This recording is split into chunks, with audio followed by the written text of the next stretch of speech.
أعوذ بالله من الشيطان الرجيم بسم الله الرحمن الرحيم guys, আমরা যারা video করি, মোটর ব্লগিং করি, তারা অনেক সময় ক্যামেরার দিকে খেয়াল করতে করতে গাড়ি অ্যাক্সিডেন্ট হয়ে যায়। সেদিক থেকে আপনারা অবশ্যই খেয়াল রাখবেন এবং সেফটি পরে গাড়ি চালাবেন।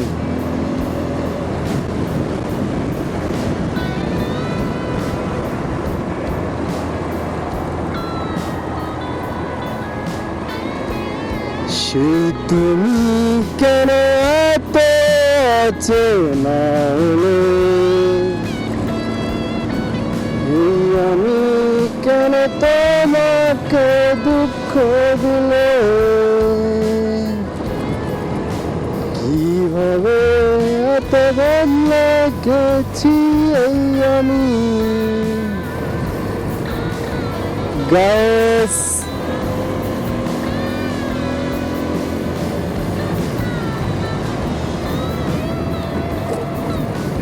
বাংলাদেশের রাস্তা কিন্তু অনেক বাজে এবং সব থেকে বড় বিষয়টা হচ্ছে বাংলাদেশের রাস্তা যতটাই সুন্দর হোক না কেন, সেই সুন্দর রাস্তাগুলো অনেক মানুষ অসুন্দরভাবে ইউজ করে।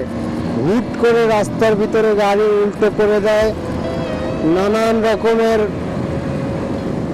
যানবাহন নানান রকমভাবে চলে, যার জন্য বাংলাদেশে অ্যাক্সিডেন্টটা অনেক বেশি হয়। যার যার জোর শেষে দেখায়। আর এই দেশে যুবাই, এখানে এরকম কোনো সিস্টেম নাই গাইস। যে উল্টো চালাইবে তার অবশ্যই ফাইন আসবে, সাথে সাথে আর কেউ উল্টো চালাবেও না। আমরা যে গাড়ি চালাই আমাদেরই একটা রুলস আছে। আমরা এই 2 লেন সাইডে আমরা ওই 2 লেনে যেতে পারবো না, তাহলে আমাকে ফাইন চলে আসবে। তো সব কিছুরই একটা হিসাব আছে।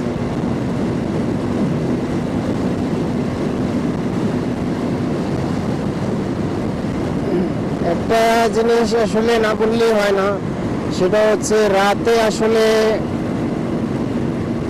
রাতে গাড়ি চালাইলে অনেক ভালো লাগে, মনটা একটু ফ্রেশ থাকে। কেননা রাস্তায় কোনো ট্রাফিক থাকে না, রাস্তায় কোনো জ্যামজট থাকে না, যার জন্য মাইন্ড ফ্রেশ থাকে। আর দিনের বেলা এত হাউকাউ, নানান রকমের গাড়ি, ট্রাফিক,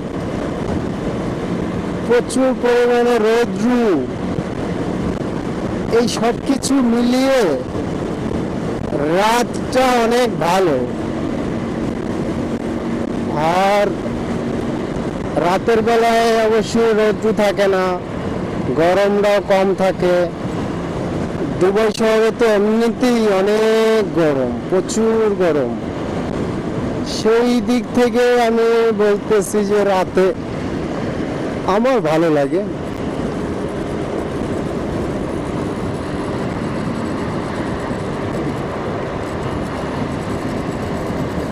এই রাস্তাটা কিন্তু অনেক বড়, এখানে আমি চাইলে আরো স্পিডে গাড়ি চালাতে পারি, কিন্তু আমি প্রয়োজন মনে করি না। কেননা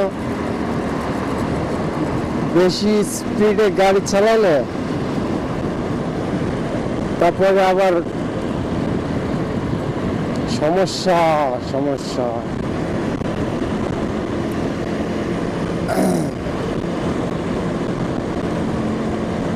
তো গাইস, আমি চলে আসছি আমার গন্তব্যে, আমার রেস্টুরেন্টে। আপনারা যারা যেখান থেকেই ভিডিও দেখেন না কেন, সবাইকেই জানাই ধন্যবাদ আমার ভিডিও দেখার জন্য। যদি ভালো লাগে তাহলে অবশ্যই লাইক, কমেন্ট, শেয়ার করবেন এবং চ্যানেল সাবস্ক্রাইব করে রাখবেন। আগামী দিনে আগামী ভিডিও আপলোড করলে যাতে আপনাদের কাছে পৌঁছে যায়। এবং সুস্থ থাকুন, সুন্দর থাকুন। খোদা হাফেজ।